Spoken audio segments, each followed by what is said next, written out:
Assalamu alaikum wa rahmatullahi wa barakatuhu. My name is Adel Mozammel and welcome to the Muslim Education Show. Today we have a very special guest with us and her name is Sister Naima B. Robert. For those of you that know who she is, she needs no explanation. For those of you that don't, I'm going to give you a brief introduction. She has written over 30 books and is an award-winning author. She's a mother of 5 and she was also the founder of one of the most popular magazines known as the Sisters magazine. So without further ado, Sister Naima, Assalamu alaikum. Wa alaikum salam wa rahmatullahi wa barakatuh. Thank you for joining us on the Muslim Education Show. Great to be here. Now, the first question I have for you is Naima B. Roberts. What is the B stand for? Stands for Bint. Bint. Yeah. Naima Bint Robert. Okay. My dad's name is Robert, so it makes sense. It all makes sense. Yeah. Now, I have invited you on this show because I know that you're a prolific writer and you've written so much over the years, and also that you have a genuine philosophy of education. You think about education and you put a lot of thought into what actually goes into your books to have an impact on children, on girls, and I think it comes, and the Sisters magazine also is a part and parcel of a wider reach of what the work that you're doing. So I'd like you to kind of tell us a little bit about authorship to begin with and how that all interconnects, please. Bismillah. So I started off writing, not intending to be a writer. So I used to love writing stories at school. And in fact, I recently went back home to Zimbabwe and found my exercise books from my English classes. And the stories were so cringe. It was unbelievable. But I could see even then there was this desire to be really creative, really edgy, you know, with my storytelling. But I didn't want to be a writer because I wanted to be rich. And most writers are not rich, as you know. So I never thought about being a writer, didn't put any effort into it, never looked into it until I had my first child. So by now I've accepted Islam, I got married, had my first child, and we used to love going to the library. And mashallah, libraries in the UK are beautiful and the children's section is just like the best place. And we used to go take 15, sometimes 30 books out at a time. And in those days, this is 2000, very, very, very few books about Islam or Muslims, aside from a few like non-fiction titles, you know, tucked away. And I wanted there to be beautiful, moving, powerful books about Islam and Muslims. And so I just started writing very badly at first, but alhamdulillah, I managed to develop a style, managed to develop an approach, and managed to find a publisher that took a chance on me, really, because this was before the push for multicultural narratives, before diversity and inclusion and everything. And alhamdulillah, I found a publisher and they published The Swirling Hijab, which was my first book. And then we just did loads of children's books after that. The first book you wrote was The Swirling Hijab. The Swirling Hijab. Can you tell me what was the kind of main intention behind that book? Literally, it was a children's picture book and it's about a little girl playing with her mum's hijab. It's very, very simple little poems, like 12 lines, but the idea of it was to celebrate a child's relationship, very normal and comfortable relationship with this aspect of her mother's faith, and then tying it up with what this faith means or what this hijab means to her mother. And throughout the story, it kind of explores different elements of Muslim history. So visually, it's a really nice adventure. Just on that topic, when it comes to the hijab for young girls and mothers, I think it's really great that you've kind of tied this together, because I think for a lot of mums, there is this journey for their daughters that how do we get them involved and understanding of the hijab, because there is no tendency for a lot of mums, they never want to force it on their daughters, but they want them to organically maybe want to wear it. Yeah. So what kind of advice would you have? Because it sounds like this book is almost linked to that. Yeah, no, that book was, and there have been other books since. Ummi's Khimar is another one. And there's a couple of other ones. In fact, there's quite a few books actually celebrating hijab from a child's perspective. And I think the intent of those books is literally to make children feel good about the hijab. Then there are some books that are a bit more didactic, which kind of explain why we wear the hijab. But for most, especially younger girls, so not teenagers, but sort of, 7, 8, 9, they still want to be like mum. So if mum is wearing hijab and is proudly wearing hijab, and when she's asked questions, answers them, without any issues, and also just encourages or invites her daughter to try it, to have fun with it, to play, to put it on when she feels like it, you find that children tend to want to be like mum. It's only when they get a little bit older that they start to see it in terms of, but do I want this? And my friends are doing this. But at a certain point in their development, it's more about, being like mum, or being like aunties, or being like the elders that they look up to in their community. So positive role models are important. Can I ask what and how can mothers keep their daughters to understand the meaning of modesty with and without hijab? There's a lot of talking, I think, a lot of modeling that needs to be done. But I also think that as parents, we need to have our own line, okay? If you're not comfortable with your daughter wearing shorts, don't buy her any. I see it very simply because... I agree, but how do you explain that to a child who doesn't understand and is seeing her peer group? If you, let's say, taking the ages from 7 to 9 or 10, and they've got their other friends in the summer, they're wearing shorts, and you can't because you're teaching them this modesty. What is the best way to advise them? I just think we're Muslims and we don't do that. And it's hard nowadays because you find Muslims doing all of the things, right? But I do think it's from our deen to be modest. Insist on modesty for your sons and daughters, okay? Because both of them have their rules.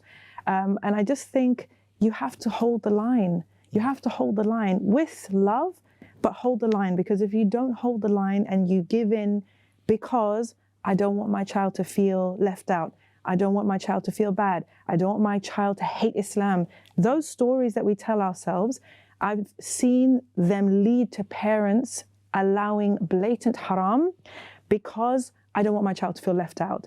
And there, as a parent, I think we have to start asking ourselves, who is more important, or what is more important?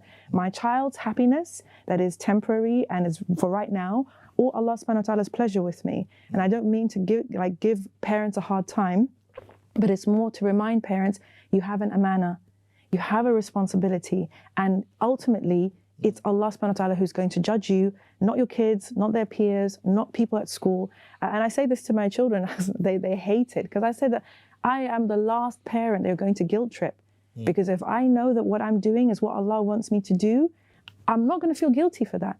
I may try to do it in the best way, with hikmah, but the decision that I've made, if it's what Allah subhanahu wa ta'ala has required of me, that's what's required. Okay. And you can like it and you cannot like it, but that's up to you. But I have to do what Allah wants me to do. And I don't know, maybe you have a different approach to it. I'd love to hear. I guess the question is that is it a cascading scale of strictness? And where is it that one draws the line? Because could your line be different from other lines? And because the question is about modesty, right? And it's quite a difficult topic to navigate because you don't know that my idea and your idea might be different, right? Yeah. And ultimately it's when you're kind of trying to raise children in a society where there's so many things that other Muslims may be doing and your child is comparing them to, like, well, so-and-so's daughter doesn't and so-and-so. I guess it's about where you personally draw the line, that, well, this is where I stand. And being able to communicate that, right? And your reasoning why, okay? And I think that that's really important. I think previous generations would lay down a law and there was no question. There was no, but why, but da-da. That's what we do because that's who we are. So that you could get away with that. I think our parents could get away with that. I don't think that today's children are built like that. I don't think they will accept a simple, that's how it is. Right. So maybe that's not the approach to take. I think it's more about, firstly, as a parent, you need to be clear in your head. And I think that's actually where the struggle is, I believe. Right, 100%. And I'll say this for myself, right? When we as parents are struggling with, shall I, shan't I, how much is too much, how much is too little, but, is it that bad if they do this? Maybe I don't mind doing that. When we ourselves are conflicted, it shows with the way that we parent. Yeah, this is, I think this is quite a crucial point because when we have another generation that expect obedience on demand without explanation and without reason, what we have found is those children at a certain age have rebelled because they didn't get an explanation of why they're doing what they're doing. It didn't make sense to them. It didn't make sense. You have to pray because I said so and I'm your parent. And that doesn't work now.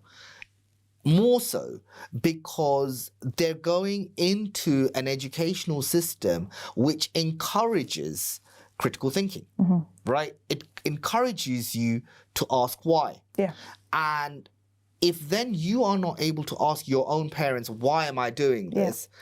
The reason why some people have said that this is lazy parenting, right? That you're not actually thinking through your decisions for your children and you're expecting them to do things that you yourself would not accept. True, exactly. And it's, our job as parents is the tarbiyah, right? It's the tarbiyah, the nurturing, the upbringing, literally, right? And so firstly, sorting out the confusion in our own heads, getting clear on why we are doing what we're doing and this, what it's based on, and then conveying that to the best of our ability to our children. Will our children like it all the time? No. Will they obey all the time? Possibly not. But I do believe there is something to be said for at least making the argument. And then if they decide to go behind your back or do this or that, we can't control that. But at least you made the argument, you planted the seeds, you fought the fight, right? And then the rest is ultimately up to them. No, just for our audience at home, we are here with Sister Naima B. Robert on the Muslim Education Show, and our focus for this part is maybe a little bit more about the struggles of tarbiyah and how do you advise that we as parents, how can we do conscious parenting? I think that there's two things that we have access to here, right? There is the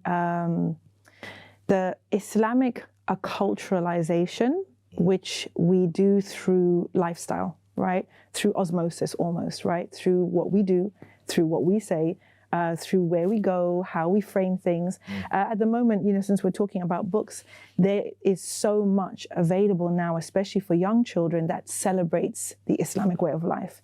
Hundreds of books that you could literally fill your bookshelves with so that children see themselves reflected, Muslim children see themselves reflected in really beautiful ways. Just building up their sense of self-esteem as Muslims, right? And their sense of being comfortable being Muslims. I think that's a big part of our role. And then the other role is actual teaching, is actually making sure that our children understand the Islam, understand Allah subhanahu wa ta'ala first and foremost, to know Allah subhanahu wa ta'ala, to know who the Prophet Muhammad sallallahu alaihi wasallam was and why he matters, and what that means for us. I think that these are our core responsibilities. Aside from that, we have a lot of other things that we need to take care of, but those elements are areas that if we focus on them, inshallah, we'll see the benefits of them in this life and in the next, inshallah. Inshallah. Now, you raised something about the kind of books that should be filling up our bookshelves for Muslim children.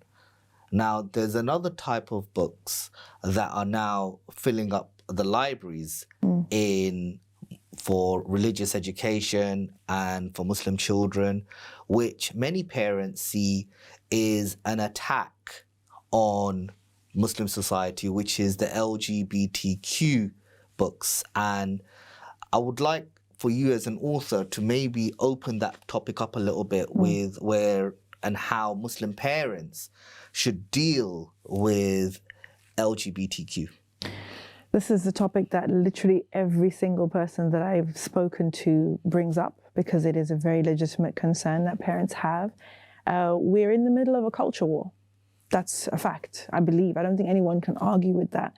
Tell us a little bit about the culture war. The culture war is, if you look at sort of Western society is in crisis, okay? And as a result, the rest of us are in crisis too, right? Because Western arguments, Western discussions, Western productions impact the rest of the world, right? Whether it's films, whether it's social media, it's going to trickle down. So Western society at the moment is in a crisis. The forces of progress versus the forces of the past, if you like, okay, or the established norms. And so if you want to look at them as sort of left and right, you've got the left, and I don't mean this in kind of a socialist sense, I just mean culturally left. The left have embraced progressive liberal ideas, not classic liberal, but sort of progressive liberal ideas. And at the moment, a big part of those ideas is gender ideology, right? And gender ideology is a huge topic that we could unpack.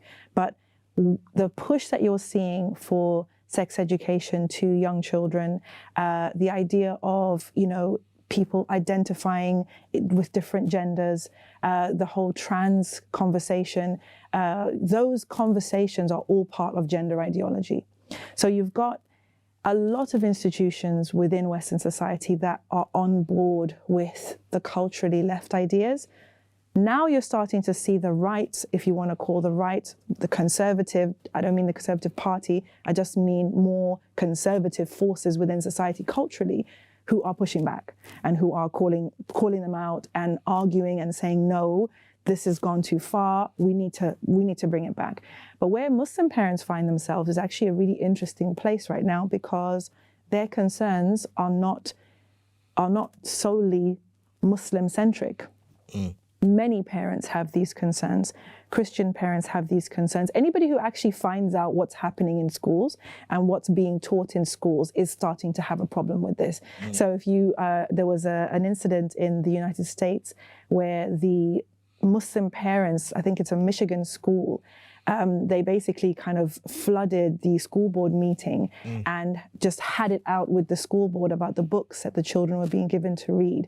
And they were on CNN. And CNN was like, look at these Muslim parents go. They were just like, yeah, that's what we need. Yeah, we need more parents defending their children, defending the innocence of their children, and defending their right as parents to teach their children about the world, I guess, in the way that they want. There is a fear amongst a lot of Muslim parents that to be outspoken against this movement will result in them being cancelled.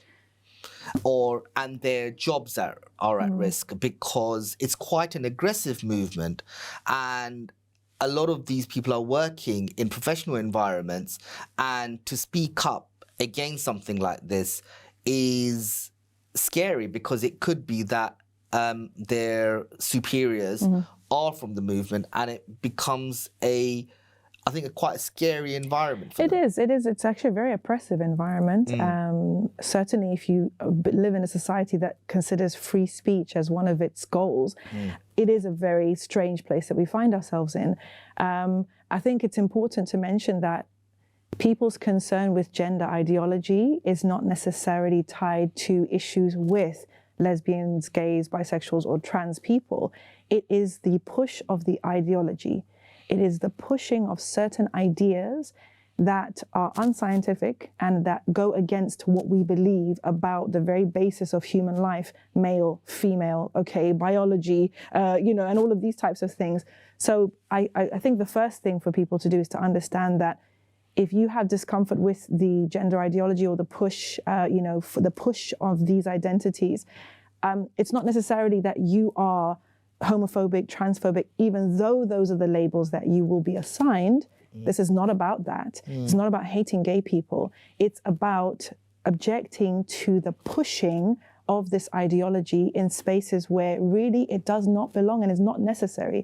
So in terms of parents being cancelled, obviously everybody has different things at stake, but at the end of the day, making sure that your children understand, A, the true position, what we know from Islam, that's, you cannot avoid having those conversations anymore, unfortunately. And I think that's another thing that's very uncomfortable for Muslim parents, especially because we have, the ideas of haya and modesty and, becoming baligh, and, we have our own timeline for these things, right? What's happened now is that timeline has been completely thrown out the window, because you can't afford to not talk to your child about some of these things until they're 12 or 13, because the schools are speaking about those things from maybe 5 years old and sometimes earlier.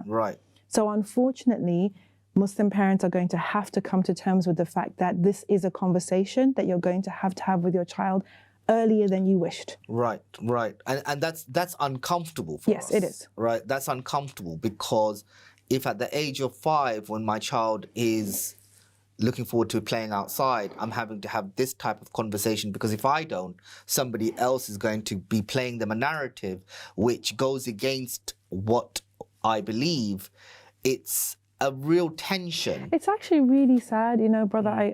When I watch the debates about this, and I read the debates about this, what we're seeing is the sexualization of children. We're seeing the stripping of their innocence as we understand it. Because what is to be innocent? To be innocent of the world as a child is that you don't really get how the world operates, okay? You don't know really what adults do, okay? Whether it's in the halls of power or behind the closed doors. You don't know. And I don't know, for a long time as a society, we thought that was quite a good thing, that children's innocence should be preserved for as long as possible, and just let them be children, right? I think that we have to go to break. So what I'm going to do, I'm just going to summarize for our viewers, and I'm going to summarize it in Bangla for them, a little bit of what we said. If you catch any of it, we'll discuss the translation during break, inshallah. But it's been a really enlightening conversation about how Muslim parents can deal with LGBTQ, and how this is an ongoing problem, and we are scrambling to figure out how to adjust and work with this as Muslims, and আপনারা যদি এটা দেখছেন ঘরে, যে আপনাদের জন্য এটা একটা কষ্টের ব্যাপার, যে আপনাদের বাচ্চারা যদি LGBTQ মুভমেন্টের সাথে একটা সবসময় দেখতে পাচ্ছেন যে এটা বইতে আসছে, এটা লাইব্রেরিতে আসছে, আর স্কুলের ভিতরে ওদেরকে শেখাচ্ছে 5 বছরের থেকে, যে এটা কিভাবে বাচ্চাদের সাথে কথা বলবেন, যে যদি আপনাদের বাচ্চাকে স্কুলে বলছে যে এটা ঠিক এইটা ভুল, আর আমরা ওটার জন্য রেডি না এখন, যে 5 বছরে কোন মা বাপ ওর বাচ্চাদের সাথে এইসব কনভারসেশন করে? এটা আমাদের জন্য একটা প্রাইভেট কনভারসেশন, যে হতে পারে আমরা পরে করি, কিন্তু এখন ওই সময়টা চলে গেছে।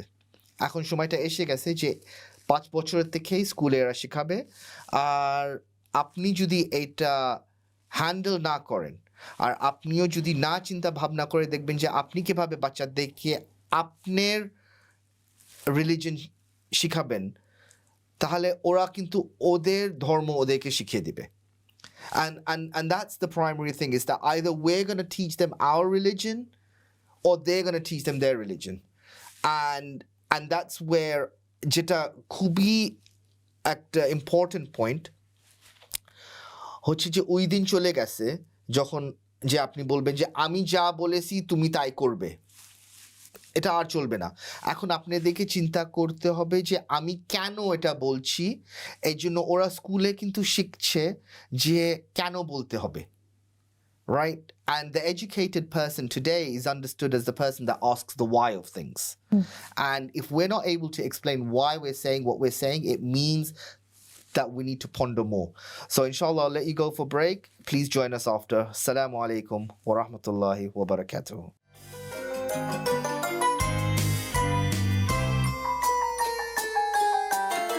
Assalamu alaikum wa rahmatullahi wa barakatuh, and welcome back to the Muslim Education Show. Today we're talking to Sister Naima B. Robert about authorship and the LGBTQ movement. And so far, we've discussed how and what parents can do in order to tackle this. And I think one of the primary advices that we've got so far is that you have to stand up, and you can't shy away from it because this is your children. And if this is something that bothers you and there is a invasive push in the school system and you're uncomfortable, then you have to speak up and you can't shy away from it. So that's primary. I think for this segment, one of the things that I would like to talk about is the books that are out there. And there are books now that Muslim children that you find in predominantly Muslim areas in the libraries, such as Uncle Ahmed Marries Uncle Khalid. And it is a promotion that this is a normal practice for Muslim children. What's your kind of experience with this and authorship? Well, I think that the normalization of homosexuality has been going on for a very long time in the media, particularly film and TV, but also in books.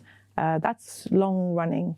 I think what we're seeing now is it's almost reached a tipping point, because now you can almost not find a single film or TV show or even book without a gay or trans character in it.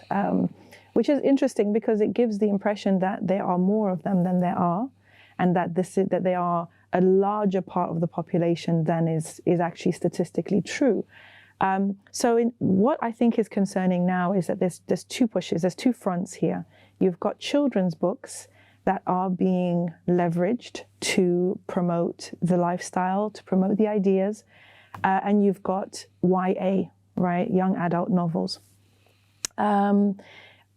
I haven't yet, no, not that I haven't yet. I don't think we're going to see queer theory in Muslim children's books, certainly not in the Islamic sector. That's not going to happen. But what you may find is that, a book that you thought was just like an innocent exploration of whatever, turns out that there's this underlying message, or books are being shared in schools that actually teach aspects of gender ideology, right? For example, this issue of trans kids, which is in the news, it's online, it's everywhere. And there are many books actually now where there's a trans kid character. And the problem with this is that it's pushing a narrative, right? It's pushing a narrative that is not scientific, that children can be born in the wrong body, and lots of children can be born in the wrong body. And what they say is this whole difference between sex and gender, and that, your biological sex is something that's assigned at birth. It's not a real thing, and that your gender could be something completely different. And even now they say there are how many hundreds of different genders. It's a whole ideology. And I would say to any Muslim parents who are watching this, if you are confused, you should be, because it is very confusing, but I would advise you to brush up on it, because there is, the good thing about this is, in this particular situation as Muslims, the science is on our side. Right. The facts are on our side and they're widely available. So if your child has come into contact with this, whether there's a child or a teenager, or your teenager's coming to you with some crazy stuff and you're just like, are you dumb? Like, what are you talking about? Have you lost your mind? Instead of doing that, read up on it. Is there any kind of guidance you have as read this? This is a good go-to to. The thing is that now there's so much research about it that it would be actually very hard. Maybe we'll have to put together like a reading list or something. But I do think that parents can easily go on YouTube or Google and find out more about gender ideology and what it says and how it's debunked and the scientific facts that we know exist, right?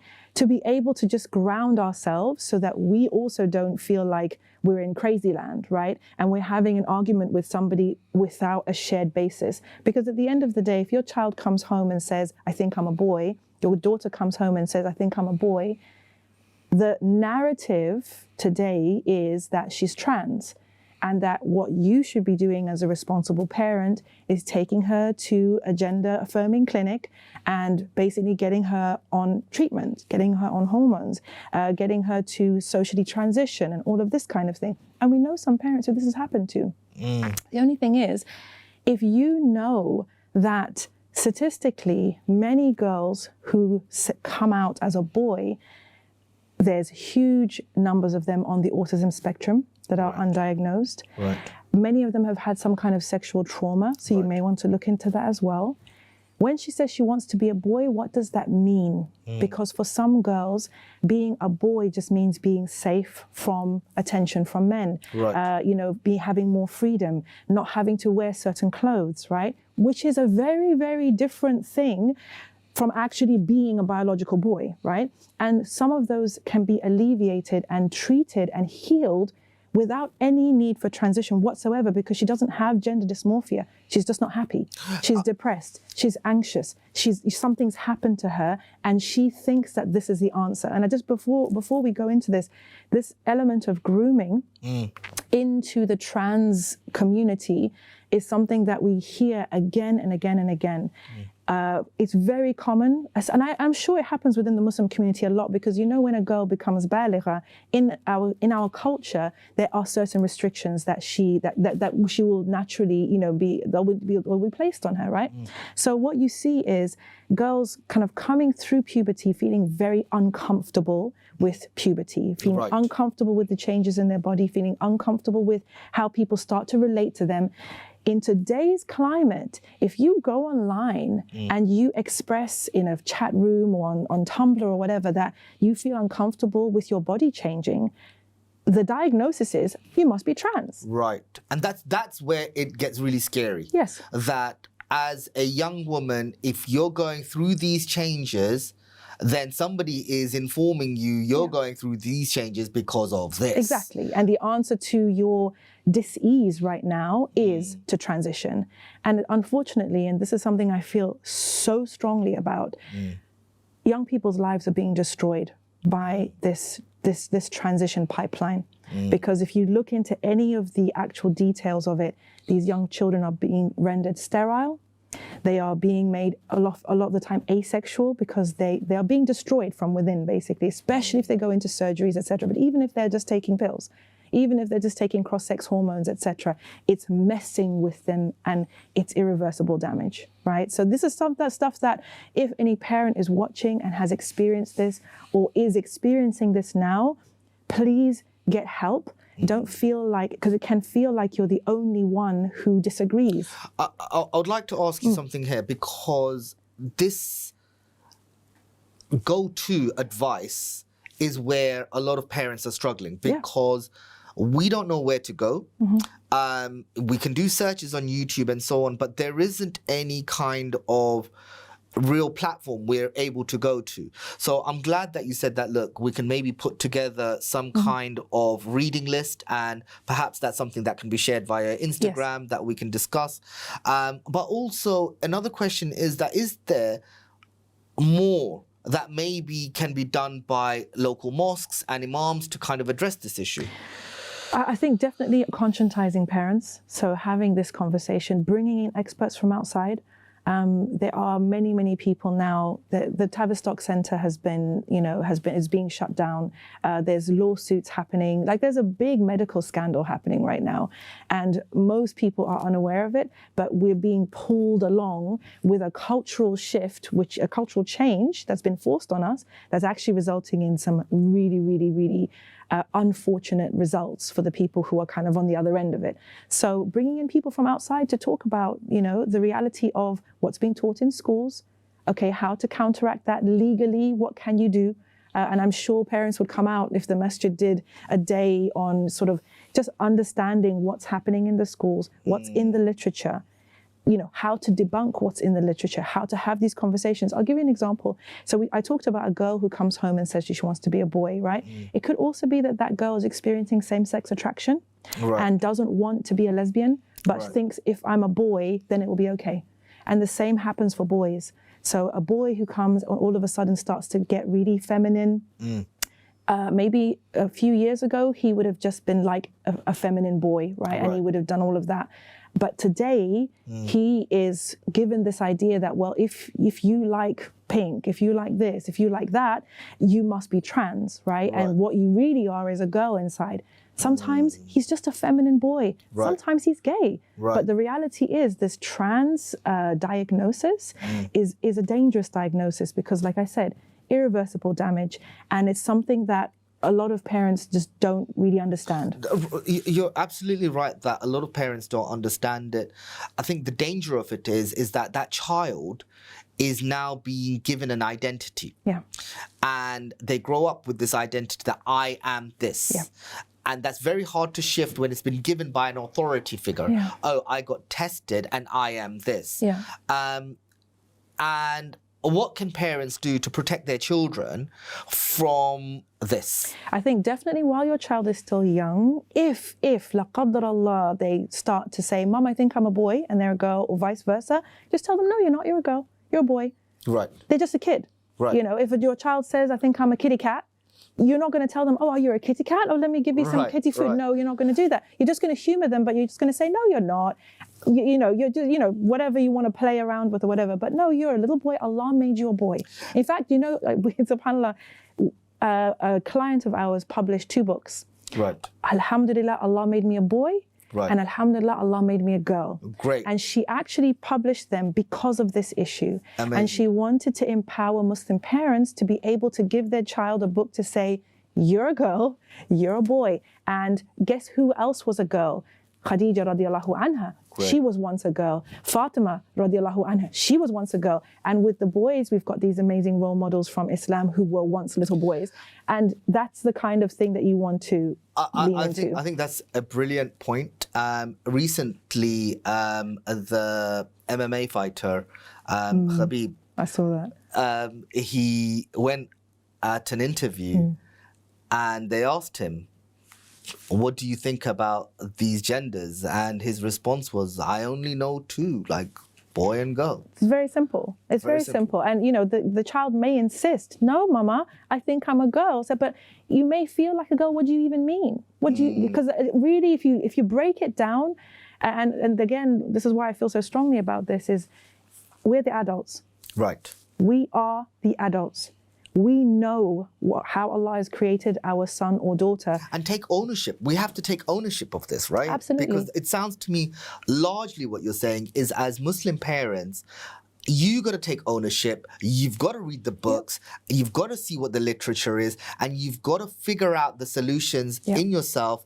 And for what's happening outside, you've got to stand up to it. Yep. But at home, you've got to do that responsible parenting and get to grips with it, rather than being afraid of it, because it's almost become like a bit of a monster that you're scared of. And there's people out there that parents can speak to, because I think you're very available on Instagram. I know you're terribly busy, but I know that you take time to help parents and coach parents and so on about. And there's also I think because of all of these conversations and because of all of the confusion, if you remember the document that's been published with pretty much all the scholars that our viewers will be familiar with who signed this document saying this is the Islamic position on the whole LGBTQ thing, so that there is no more confusion. This is what it is, right? So if parents are somehow confused, I think you can find it on muslimmatters.com or .org, but just search it up. Islamic position on LGBTQ, and it should come up.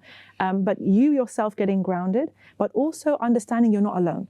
Because the reality is most parents in the Western world, and I think in the world really, can see the madness, but many of us in the West are scared to call it what it is, which is madness. Right. But outside of the West, everyone realizes this is nonsense, But it's very real, and it's a very real threat. And I think that it's like a psyops, right? It's like this psychological operation that once your child has the idea that they can choose, and the thing is, I would personally, if I had a child who was in school, like a preschool or in primary school, and I heard that the teacher was telling my child, who are you today? Are you a boy or a girl? Do you want to change into girls' clothes? Because that's what happens in some schools that we hear the stories of. As a parent, I'm going down to that school. I'm going down to that school and I'm saying, stop putting ideas in my child's head. Stop confusing my kid. My kid's a kid. Teach him how to read, teach him how to write, teach him about maths, but don't put ideas in his head. Let me ask you, what about gay teachers? And they will say to the students, well, my name is X and my husband is Y. If you're gay, you've got your private life. That's your business.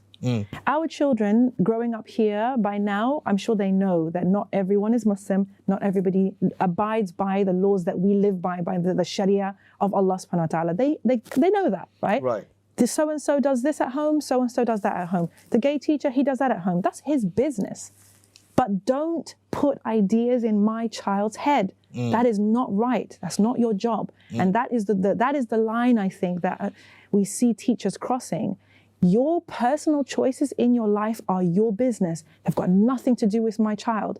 And I don't want you really talking about your personal life. Who does that? All right. The argument that they will present here is that if I was to tell the children that I've got a wife and 2 kids at home, that's perfectly acceptable. I'm not saying you shouldn't say your husband. I'm just saying, once we know that about you, we don't need to know anything else. Like, there is no need to put that in the children's face. You're there to teach, right? And I don't think really a teacher's job, no matter what, the teacher could be a vegan, could be a Muslim, could be whatever you like. You're not being hired to indoctrinate the kids. You're not being hired to pass on your values to the children, no matter what those values are. You're there to teach the curriculum. That's it. So I'm not saying this is a gay thing or so-and-so. It's as a teacher, I'm so sorry to say, your personal choices, your personal values, your personal life, they have nothing to do with our kids. We're not interested in them. We don't want to know about them. Keep them to yourself. You're a pacifist, go for it. You're pro-war, go for it. You take drugs on the weekend, go for it. Nothing to do with our kids. You're saying don't indoctrinate our kids with your personal... Anything from your personal life, because you weren't hired for that. Right. And if we did that, then we as parents would have the right to vet teachers based on their personal lives, which we don't have the right to do. Right. If you went drinking on the weekend, my child doesn't need to know about that. You know what I mean? Like, it's inappropriate. And none of us had teachers who told us details of their private lives. They taught us as they taught us, and that was what they were supposed to do. And I think there is an overreach here. And the only people that are going to stop that overreach are parents. Parents are the ones who have to make noise. Go to the head teacher's office, go to the PTA meetings, go to the school boards or whatever it is, and make your views, make yourself known. Okay, some of the members from the LGBT community will argue that it's important for them to feel accepted in society because they felt that they've been marginalized, just like maybe Muslim communities have also been marginalized, that they would like to feel accepted, and this is a way of them normalizing it. When you say this, what is this? That being gay, they would like that to be accepted, being as a part of society, that they don't want society to judge them as and they want to dispel homophobia. Sure. First, I would say that that's all good and well, but primary school is not the place. School in general is not the place for you to gain acceptance. But just do your job. But they'll argue that, well, it's the best place because we're going to start helping them learn to accept us from young. What I know is that children are quite, they are very sophisticated in some ways, and they're also very simple in some ways. They see things in black and white. So if Mr. Jones has Mr. Richards as his husband, it's like, okay, and? I don't care. It doesn't make any difference to whether they learn the colors today or the triangles tomorrow. They just shrug it off. It's like, oh, okay, fine. Maybe that's the normalizing that you're talking about. But I will say that what's happening now, I think, is, again, it's that tipping point. It's so in your face all the time that people are actually getting sick of it. So it's actually becoming counterproductive, because there was a time when people were very tolerant and kind and accepting and wanted to be nice about the whole thing. That is stopping now. And people are starting to say, you know what?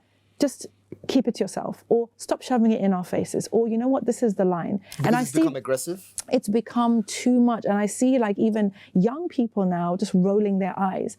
because they keep, the thing is, and again, I want to make a distinction here between just people who are, who are LGBTQ, whatever, just living their lives, and activists. Because there is a difference. People who are actually pushing gender ideology have their own agenda, and most people who are living the lifestyle just want to live an ordinary life. And they don't want to make noise and call attention. They just want to be left alone to live their life like we all do, right?